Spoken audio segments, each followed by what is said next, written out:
So, okay, this is important to discuss because a lot of people are going to be, even a lot of our friends are going to be, and I've seen it, are going to disagree with us right here. I mean, I say us because I have a feeling I know where you stand on this. Oh, yeah.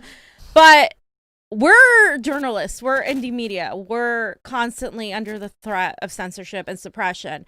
So when I see Twitter going down on Donald Trump and quote, fact checking him, I have a little bit of hesitancy as to what that means. And here's the thing. We can fact check Trump. We can literally say, Trump, you're lying, you're wrong, which he wasn't entirely lying.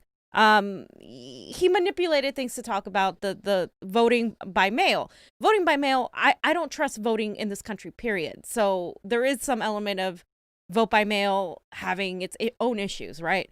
He was turning it around and saying all these things, and Jesse Ventura actually called him out on it in a way that was good, and we can show that in a minute. But my whole point is, if you let a Silicon Valley company decide what should be allowed and what shouldn't be allowed, you start going down a slippery slope. And this started all with Alex Jones way back when he was suppressed and all of that. And all of the left, the majority of them were like, oh yeah, I hate Alex Jones, he's a racist, da da da da. And okay, he may be lying, but that's still his freedom of speech. He can still get on there and talk about monkeys and aliens and whatever the hell he wants to talk about. That's his right. Freedom of speech takes a precedent over what Twitter has to say. And if you are demanding censorship of Donald Trump just because you don't like him, you are part of the problem, especially when there's all these leftists on Twitter that complain about all these leftist pages getting taken down, that complain about YouTube taking down independent media channels, then turn around and say, yay, I'm so glad you censored Trump. Yep. Where is the logic in that? Yeah, there's no logic whatsoever, and this is what we talk about. This is where the left is very, very weak. Yep. Especially the establishment. It's one of their tools to censor people, and that's straight up fascism. If the state is making sure that their word is bond, and nobody else's word can be said, whether it be wrong or not, you know what I'm saying? That is a violation of our civil liberties, and it's a very dangerous, slippery slope. You know what? I'm glad this is happening, fam. You know why? Because if I was Donald Trump, I'd just kind of, okay, you want to do that? Now YouTube and Twitter will be managed by the FCC, and they'll kick it to Ajit Pai. And I'm not an Ajit Pai friend, but you know what? They'll make sure there's more transparency in YouTube doing what they're doing. He has the power to fuck with them, too, as well. And, you know, this isn't like somebody we're going to talk about later on dropping a suit.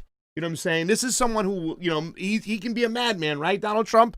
So, I mean, maybe he'll kick it to the FCC. Do we have to change the FCC? Yes. But I'm sick and tired of YouTube, Twitter, all these social medias and Silicon Valley being the ones who get to dictate what our civil liberties should be, what could be said and what cannot be said. So enough is enough. This is disgusting. This is so friggin' bad, people. I hope you realize that, because I think a lot of people on the left, the neo-progressives, aren't going to realize how dangerous this is, fam. They're cheering this is dangerous. They're cheering for it. And here's the thing. I don't agree necessarily with Pasta's stance. This is where I disagree with him. I don't think the government, big government, or a private entity should have any say as to what our freedom of speech is. That's the whole point. That's what a lot of people argue. A lot of people on the libertarian side. We don't want big government to tell us what to say. But we also don't want a big Silicon Valley tech company telling us what to say. And people retort, well, it's a private company. Yeah, and so this freedom of speech is a right.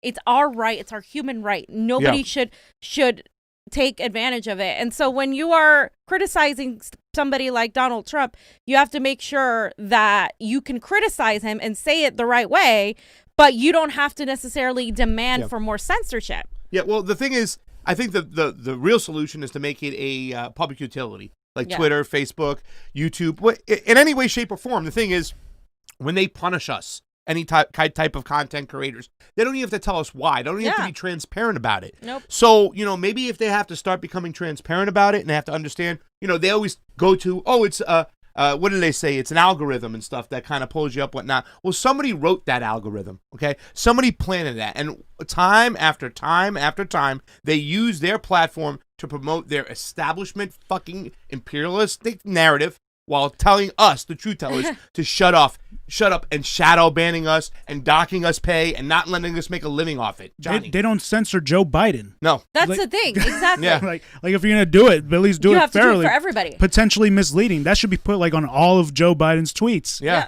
The way they put that little warning on the bottom with the COVID shit or the Epstein shit, yeah, they should do it to Joe Biden. That's the thing. Every single, pretty much the majority, at least 75% of Twitter would have their accounts taken down, especially the pundits and the politicians that literally lie to people. CNN, MSNBC, everybody. Everybody would have a strike because a lot of this is propaganda for the establishment. So if you're going to take down Donald Trump for misinformation, then you have to literally take down Joe Biden for misinformation, Nancy Pelosi, Neera Tanden, Simone Sanders, all of these people that have literally lied over and over again on Twitter.